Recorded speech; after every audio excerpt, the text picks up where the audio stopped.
الحمدللہ رب العالمین والصلاة والسلام علی سید الانبیاء والمرسلین اما بعد فاعوذ باللہ من الشیطان الرجیم بسم اللہ الرحمن الرحیم۔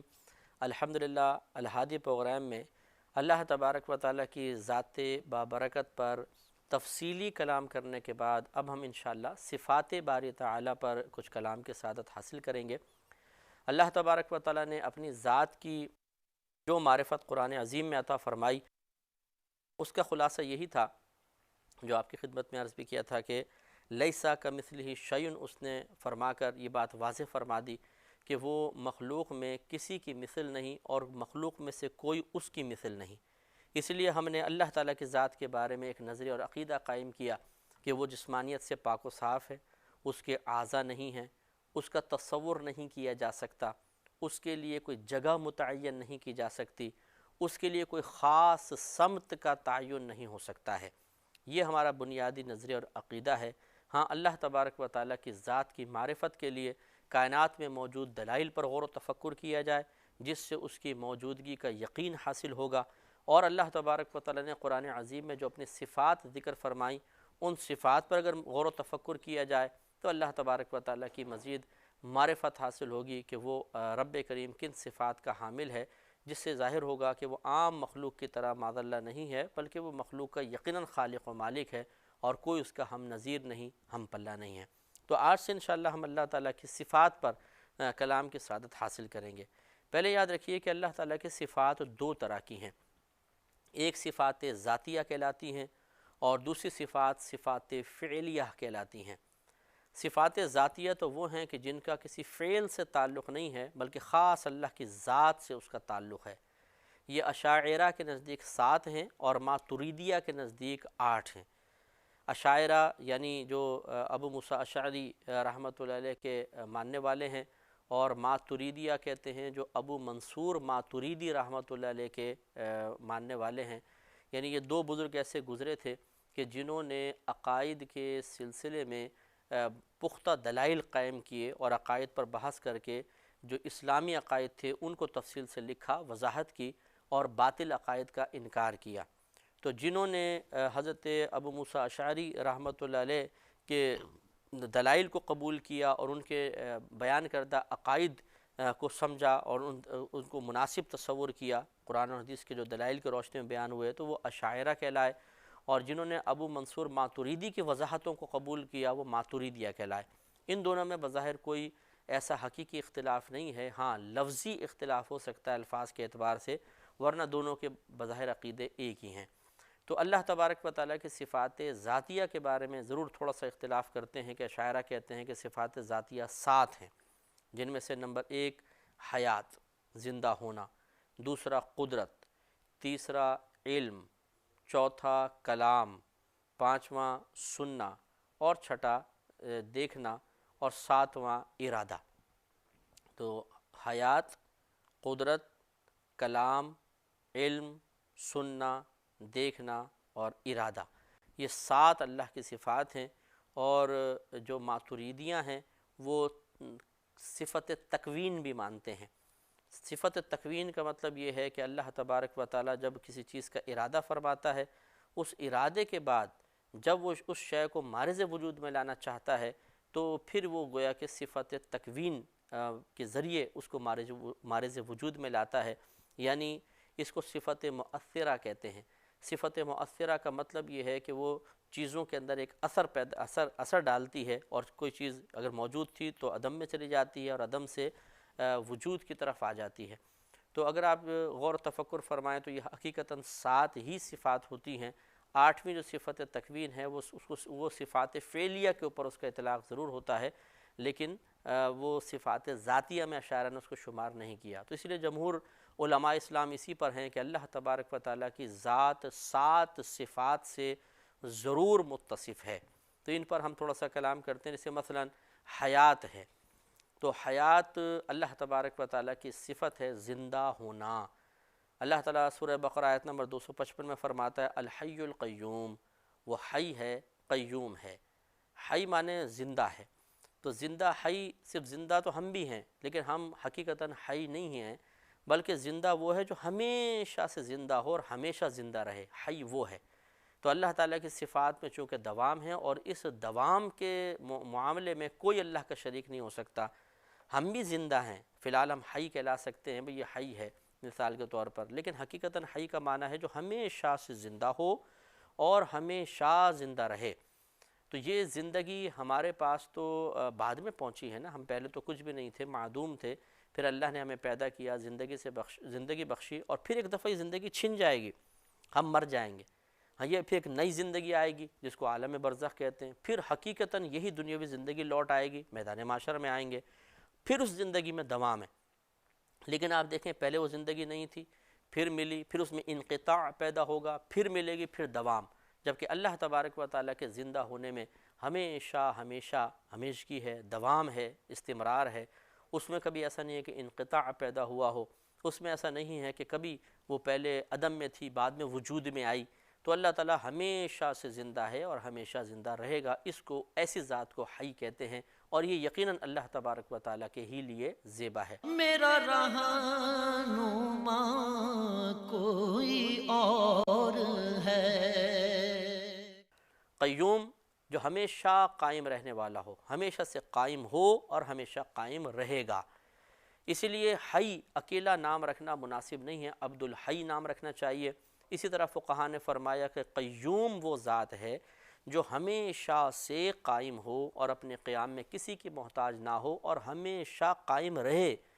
ان معنی کے اعتبار سے بزرگان دین نے فرمایا، معنی کے اعتبار سے اگر کسی مخلوق کو قیوم کہہ دیا جائے تو وہ کافر ہو جائے گا، اسی لیے خاص قیوم نام رکھنا مناسب نہیں ہے، عبد القیوم رکھ سکتے ہیں، اسی طرح عبد الحی رکھ سکتے ہیں۔ تو یہ جو ہمیشہ سے، دیکھیے آپ غور کریں کہ حی کے اندر قیوم والا معنی بھی ہے، جو ہمیشہ سے زندہ ہے اور ہمیشہ زندہ رہے گا، تو اس کا مطلب وہ ہمیشہ سے قائم بھی ہے اور ہمیشہ قائم رہے گا، لیکن اللہ تعالیٰ نے اس کو علیحدہ علیحدہ بیان فرمایا، حی اور قیوم۔ اسی لیے اشاعرہ نے کوئی آٹھویں صفت نہیں بیان فرمائی، بلکہ اس کو حی کے ساتھ ہی رکھا کہ جو حی ہے وہ قائم بھی ہے۔ تو اس کا مطلب اللہ تعالیٰ جب حی ہے کہ ہمیشہ سے ہے، زندہ ہے اور ہمیشہ زندہ رہے گا، تو اس کا مطلب ہے وہ ہمیشہ سے قائم بھی ہے اور ہمیشہ قائم رہے گا بھی۔ تو یہ حی اور قیوم اللہ تعالیٰ نے اپنی صفت بیان فرمائی۔ دوسرا علم اور سماعت جو ہے اللہ تعالیٰ کی صفات ہیں، سورہ بقرہ آیت نمبر 137 میں اور کئی جگہ قرآن میں اس کا بیان ہوا۔ اللہ تعالیٰ فرماتا ہے کہ وَهُوَ السَّمِيعُ الْعَلِيمُ، اور وہی سننے والا جاننے والا ہے۔ تو اب دیکھیں، سننے والے جاننے والے تو ہم بھی ہیں، کچھ نہ کچھ چیزیں ہم بھی جانتے ہیں اور چیزیں ہم بھی بہت سی آوازوں کو سنتے ہیں۔ تو یہ معاذ اللہ کیا ہم بھی سمیع اور علیم ہو سکتے ہیں؟ تو ایسا نہیں ہے، بلکہ اللہ تعالیٰ کی صفات میں، ہماری صفات میں زمین آسمان کا فرق ہے، اور ہم نے پہلے بھی آپ کو ایک موقع پر اس کی تھوڑی سی وضاحت کی تھی کہ اللہ تبارک و تعالیٰ کی جتنی بھی صفات ہیں وہ یقیناً 4 خوبیوں سے ضرور متصف ہوتی ہیں۔ نمبر 1، اللہ تبارک و تعالیٰ کی تمام صفات ذاتی ہیں۔ ذاتی کا مطلب یہ کہ اللہ تبارک و تعالیٰ کو کسی نے عطا نہیں کی، ہمیشہ سے اس کے پاس ہیں، خود بخود ہیں، کسی کے دیے سے نہیں ہیں۔ تو ایسی کوئی صفت جو کسی کے دینے سے نہ ہو بلکہ خود بخود ہو، اس کو ذاتی کہتے ہیں، اور اگر کسی کے دیے سے ہوں تو اس کو عطائی کہا جاتا ہے۔ تو اللہ تبارک و تعالیٰ کی تمام صفات ذاتی ہیں۔ دوسرا، جیسے اس کی ذات قدیم ہے، ہمیشہ سے ہے، ایسے اس کی صفات بھی ہمیشہ سے ہیں۔ تو دوسری صفت اللہ تعالیٰ کی صفات کی قدیم ہے، یعنی دوسری جو اللہ کی صفات کی خوبی ہے وہ قدیم ہونا، ہمیشہ سے ہونا ہے۔ تو نمبر 1، اللہ تعالیٰ کی تمام صفات ذاتی۔ نمبر 2، قدیم۔ نمبر 3، اللہ تعالیٰ کی ہر صفت لامحدود ہے، اس کی کوئی حد نہیں ہے۔ مثلا علم کتنا ہے اللہ کا، کوئی حد قائم کر ہی نہیں سکتا۔ اللہ تعالیٰ کہاں تک اور کس کس چیز کو دیکھ سکتا ہے، کوئی اس کی حد مقرر نہیں کر سکتا۔ وہ کہاں تک سن سکتا ہے، کوئی اس کی حد مقرر نہیں کر سکتا ہے۔ تو اللہ تعالیٰ کی تمام صفات لامحدود ہیں۔ اور چوتھا، اللہ کی ہر صفت غیر فانی ہے، اس پر کبھی بھی فنا واقع نہیں ہو سکتی، نہ فنا ممکن ہے۔ یہ ہوتا ہے کہ بعض اوقات ایک چیز ممکن ہوتی ہے، واقع نہیں ہوتی۔ جیسے یہ ماؤس اٹھا کر ادھر پھینک دینا میرے لیے ممکن ہے، لیکن یہ واقع نہیں ہوگا کہ میں کیوں اس ماؤس کو بیچارے کو برباد کروں گا۔ تو اس لیے ایک چیز ممکن ہوتی ہے لیکن ضروری نہیں کہ وہ واقع بھی ہو۔ لیکن اللہ تبارک و تعالیٰ کی صفات کا فنا نہ تو واقع ہوگا اور نہ ایسا ممکن ہے، دونوں نہیں ہو سکتے ہیں۔ تو معلوم یہ ہوا کہ ہر صفت باری تعالی 4 خوبیوں سے ضرور متصف ہوتی ہے۔ نمبر 1 وہ ذاتی ہے، نمبر 2 قدیم ہے، نمبر 3 لامحدود ہے، اور نمبر 4 غیر فانی ہے۔ یہ 4 صفات جمع ہو گئیں اور یہ 4 خوبیاں ہیں۔ تو اب یہ جو فرمایا گیا کہ وَهُوَ السَّمِيعُ الْعَلِيمُ، اور وہ سننے والا ہے، جاننے والا ہے، تو مخلوق بھی بعض اوقات مخلوق بھی سننے والی ہوتی ہے، بہت سی چیزیں وہ بھی جاننے والی ہوتی ہے۔ تو مخلوق کے لیے بھی سماعت اور اگر علم ثابت کیا جائے، اللہ تعالیٰ کے لیے بھی ثابت کیا جائے تو شرک نہیں ہو سکتا، کیونکہ یہ 4 فرق ہم نے ملحوظ رکھے ہوئے ہیں۔ تو لہٰذا اللہ کا سننا ذاتی، ہمارا عطائی، اس کا قدیم، ہمارا غیر قدیم، اس کا لامحدود، ہمارا محدود، اس کا غیر فانی اور ہمارا فانی۔ تو یہ فرق ہے۔ اس اعتبار سمجھ لیں وہ سمیع ہے، یعنی ہمیشہ سے سننے والا ہے، ہمیشہ سنے گا، کوئی سماعت اس کے چھین نہیں سکتا، اس پہ کبھی فنا واقع نہیں ہو سکتی، وہ لامحدود ہے۔ تو پھر یہ جب فرق ہم کریں گے تو پھر واضح طور پہ بات سمجھ میں آ جائے گی کہ ہمارا سننا، ہمارا دیکھنا، ہمارا علم، یہ اللہ تعالیٰ کے دیکھنے، سننے اور علم کے مقابلے میں بہت ہی حقیر اور کمتر ہے۔ میرا رہنما کوئی اور ہے۔ سورہ بنی اسرائیل آیت نمبر 1 میں اللہ نے فرمایا اِنَّهُ هُوَ السَّمِيعُ الْبَصِيرُ، بے شک وہ وہی سننے والا، دیکھنے والا ہے۔ تو یہاں دیکھنے کی صفت کا اللہ نے تذکرہ فرمایا، اور انہی 4 خوبیوں سے اس کو بھی متصف مانا جائے گا۔ سورہ بقرہ آیت نمبر 185 میں اللہ تبارک و تعالیٰ نے اپنے ارادے کی صفت کو ذکر فرمایا کہ یرید اللہ بکم الیسر، اللہ تبارک و تعالیٰ تمہارے ساتھ آسانی کا ارادہ فرماتا ہے، ولا یرید بکم العسر، اور اللہ تعالیٰ تمہارے لیے سختی اور تنگی کا ارادہ نہیں فرماتا۔ تو اس کا مطلب ارادہ بھی اللہ کی ایک صفت ہے۔ یاد رکھیں کہ کوئی بھی ہم صفت اللہ تبارک و تعالیٰ کی ذات کے ساتھ زبردستی اپنی مرضی سے نافذ نہیں کر سکتے، اس کے لیے دلائل ہیں، یعنی لاحق نہیں کر سکتے، اس کا تعلق اللہ کے ساتھ قائم نہیں کر سکتے، اس پر دلائل ہیں۔ قرآن جو کہتا ہے، حدیث جو کہتی ہے، وہ صفات اللہ کے لیے ثابت کر سکتے ہیں، اور جن صفات کو قرآن یا حدیث اللہ کے لیے ثابت کرنے سے منع فرمائے اس سے رکنا واجب، اور جس سے منع بھی نہیں فرمایا لیکن یہ بھی نہیں فرمایا کہ مخالف ہیں یا اللہ کی ذات کے لیے مناسب نہیں ہیں، یعنی نہ ہاں یا نہ، تو اس میں بھی خاموشی اختیار کریں گے۔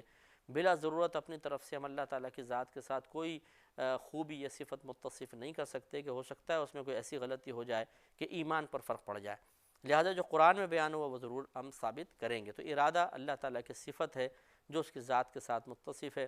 اور سورہ بقرہ کی آیت نمبر 20 میں اللہ تعالیٰ فرماتا ہے ان اللہ علی کل شیء قدیر، بے شک اللہ تعالیٰ ہر چاہت پر قادر ہے۔ تو قادر وہی ہوتا ہے جو قدرت رکھتا ہے، تو یہ قدرت، وصف قدرت کی طرف اشارہ ہو گیا۔ تو یہ 7 صفات کا اس میں بیان ہو گیا کہ دیکھیں الحی، یہ زندگی کی طرف، حیات کی طرف اشارہ ہے، اور وَهُوَ السَّمِيعُ الْعَلِيمُ یہ سماعت اور علم، اور سمیع البصیر تو یہ بصارت کی طرف بھی ہوا، اور یرید جب بیان کیا تو ارادہ، اور قدیر بیان کیا تو قدرت۔ اور اسی طرح اللہ تبارک فرماتا ہے لا تبدیل لکلمات اللہ، کلام اللہ کے الفاظ ہیں، تو یہ اللہ کا کلام کی طرف بھی اشارہ ہو گیا کہ کلام بھی اللہ تبارک و تعالیٰ کی صفت ہے۔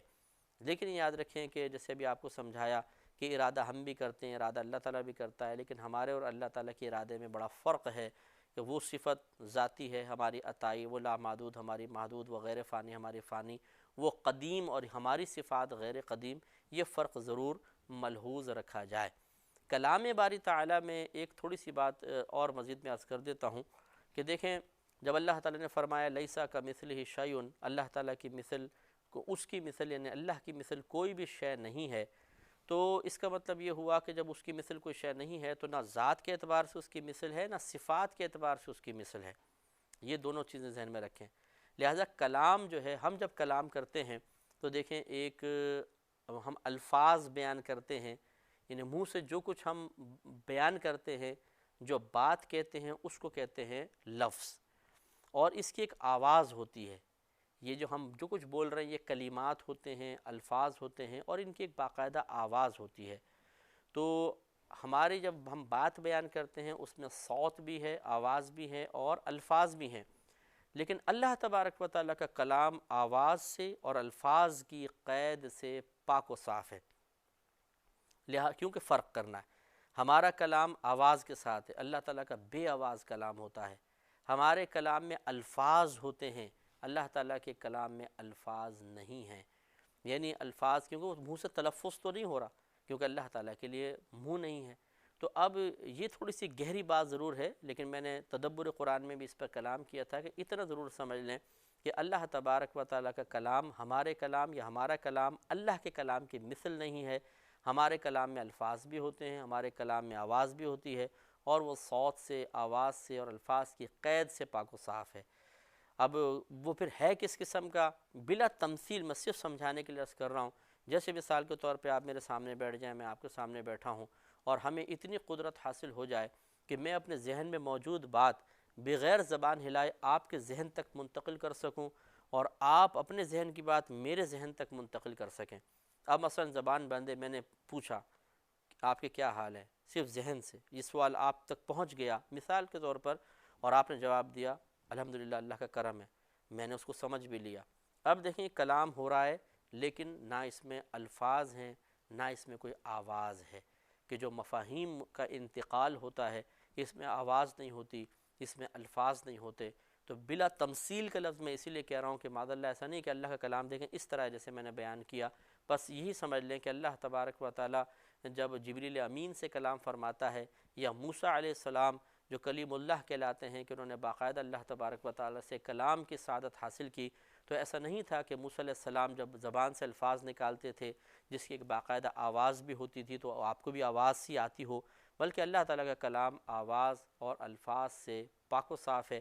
وہ کس طریقے کا کلام ہوتا ہوگا آپ خود اس کا تصور تھوڑا سا آپ ذہن میں لا سکتے ہیں، جس کا صرف سمجھنے کے لیے یوں سمجھ لیجئے کہ جیسے موسیٰ علیہ السلام کلام کر رہے ہیں اور پھر ذہن میں ایک دم فیڈنگ ہو جائے، اور چونکہ آپ نبی تھے، شیطانی ایرر سے پاک و صاف تھے، تو سمجھ جائیں کہ ہاں یہ اللہ نے میرے ذہن میں بات ڈال دی ہے، قلب میں بات ڈال دی ہے۔ لیکن الہام میں اور باقاعدہ کلام کرنے میں فرق ضرور ہے کہ الہام دل میں کوئی بات ڈالنا ہے، یہ تو عام آدمی کے دل میں بھی اللہ تبارک و تعالیٰ ڈال دیتا ہے، تو یہ نہیں کہ اس کو ہم کلامی کا شرف حاصل کرنا کہلائے گا، بلکہ وہ موسیٰ علیہ السلام کے ساتھ خاص ہے۔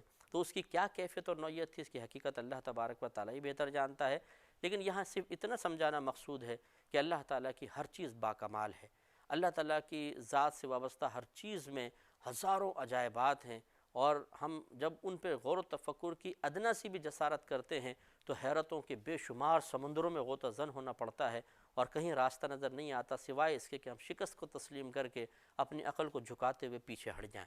تو اب سے غور و تفکر کیجئے کہ اللہ تبارک و تعالیٰ کا کلام ضرور ہے، نہ آواز ہے اور نہ الفاظ ہیں، بڑی حیرت ہے۔ تو بہرحال یہ اللہ تعالیٰ کی کچھ صفات میں نے ذکر کی جو صفات ذاتیہ کہلاتی ہیں، کیونکہ ان صفات کا تعلق اللہ تبارک و تعالیٰ کی خاص ذات کے ساتھ ہیں۔ اس کے بعد صفات فعلیہ، اور صفات فعلیہ فقہاء نے فرمایا، علماء متکلمین نے فرمایا کہ وہ بے شمار ہیں۔ مثلا ان میں سے ایک تخلیق ہے، ترزیق ہے، انشاء وغیرہ ہے۔ انشاءاللہ ان صفات پر کلام نیکسٹ پروگرام میں کریں گے۔